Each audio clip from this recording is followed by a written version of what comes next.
Hello everyone. In this video, I want to talk to you about Module 3, Week 3, what to expect and some of your responsibilities. To do this, I'm going to look at our course calendar.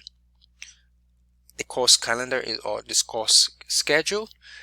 And as I discussed in my course orientation video, you can find the course calendar by going to the Syllabus and Schedule tab, which is right here. So watch what happens when I click on this. I'm brought to this folder, and then when I'm brought to this folder, I click on this folder, and then this is the course calendar or the schedule, and this is the course syllabus, which many of you I believe have seen. Now this GIF is to represent the class theme, what we'll be doing as a class, because this class is based on the theme of critical thinking, literary analysis, and research. So you know what I'm expecting from you every week by looking at the course calendar. Not the syllabus, but the course calendar, which is pre-designed. Okay, so without further ado, let's go into our course calendar and look into what I'm expecting from you this week. So I'm looking at week 3, and these are the topics we will be covering. I also expect that you're doing your reading as an active student in this class. We have readings from the course textbook, but then there are supplementary readings that you must complete, such as When Slogans Replace Argument by John McWhorter. That's something you're supposed to read. It's an article, and of course you'll be responding to it in a discussion board post. Now, as I look at the course calendar, you can tell or see that there are specific due dates listed. Blackboard, I believe, also has sends you. It might be sending you when you have to turn in something. But I know there's going to be some updates to Blackboard, not this semester, but next semester. So there's preparations for that. So things there is ongoing preparations to upgrade Blackboard. So I don't know if that may be impacting anything that some of you are seeing on your end, but regardless of what's going on Blackboard, you've got a course calendar. And if something is not clear about the due date, you can reach out to me and let me know. Beyond that, there is no excuse for not knowing when something is due, especially when you have it at your fingertips. As I said in my course orientation video, I would highly suggest that you print out the course calendar. You don't want to be going on your phone or laptops every single day to find out when something is due, when you can just print it out and have it at your fingertips. Create a folder for yourself and have it there. So the first thing you will need to turn in is the discussion board post on Covino. Make sure but of course to do it, you've got to watch the video. The second thing you need to turn in is going to be your draft for your literary analysis assignment. The third thing you need to turn in is this response to When Slogans Replace Arguments by John McWhorter. Okay, then I want to emphasize again that the movie To Serve With Love is something you should have seen. If you haven't watched it, you should have by the end of the week. I believe you can find the video online. It's presently on YouTube. If you do your search, you will find it. When you watch it, you will be responding to the post. If you don't respond to it by the end of the time that this is due on this 27th, I have the right to penalize you. But if you had any issues finding the video, you should have reached out to me by now.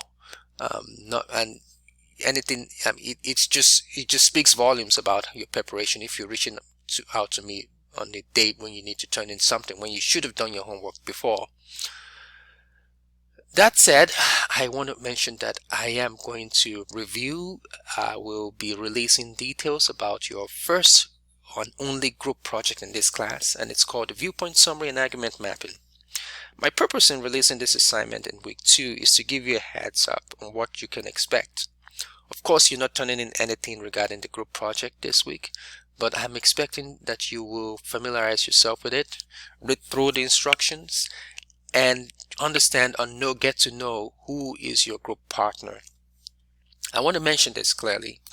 even as I discuss this, that when it comes to the group project, I will not be placing you in any group with anyone if I have not seen active participation from you in this class. I repeat, you will not be placed in a group since we're in week 3, and if I've not seen any active participation from you in this class.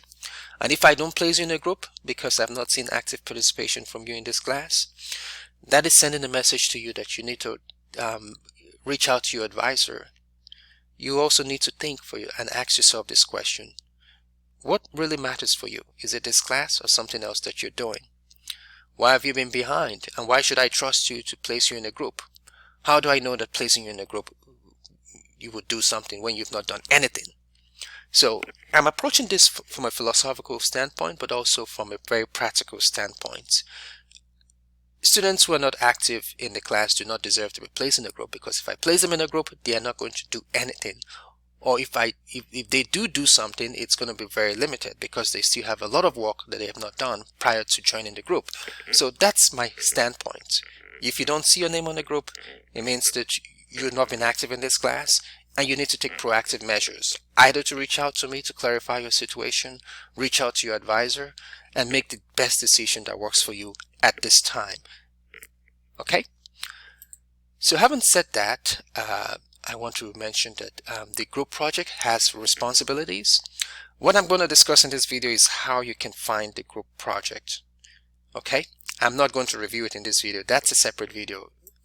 So to find the group project, you will go into the Assignments and Projects tab. Okay?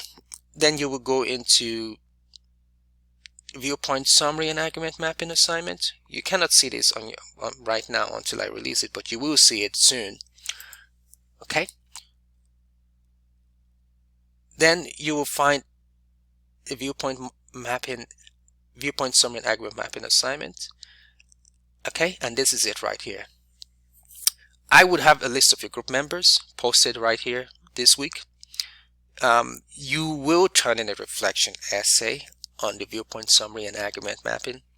I will give you some pointers on how you can structure or prepare yourself in the video that I released reviewing this assignment. Since these two assignments are due on the same day, I highly suggest that you work on your reflection essay on the Viewpoint Summary and Argument Mapping simultaneously as you work on the group project. Now, this Viewpoint Summary is a group project. The reflection essay, it's an individual piece in which you talk about the group project. So I'm assuming that you're taking notes, making observations about what you are doing as a group, and also how you're working as a group. I know it's challenging to work in a group project in an online class. That's why I'm going to be involved at some point. If I'm getting involved, it's more like to enhance and facilitate the collaboration. Since I have everyone's contact, I'm able to contact everyone and to reach out to anyone who is in a group, and that's where I come in to facilitating this. This group project carries I think it's over 200 points. So you're talking about almost 20% of your grade. So you don't want to mess up. You've got to be involved in some way. Okay? Having said that, I want to look at the course calendar again, and I think I've mentioned pretty much what you need to do for the week. The readings are found in course materials for week 3. You can also access the reading by going to the learning modules, week 3, module 3, and clicking on the, let's just do that. Okay, so learning modules week 3, I'm going to click on this. Okay, you will find the discussion board prompts here, and here you go. Alright, having said this, I want to go back into the course calendar and say that you should once again have this printed out, saved somewhere. I can't emphasize this enough. I don't want to hear any more excuses from some of you that you couldn't find the assignment due dates, or you didn't know that something was due. Where have you been? Well, if you watch this video, that tells me that you know what to expect. So I shouldn't hear any further excuses. On that note, I want to wish you the best of your week, and I look forward to hearing from you later. If I sent you an email that you need to get in touch with me, that means I'm serious.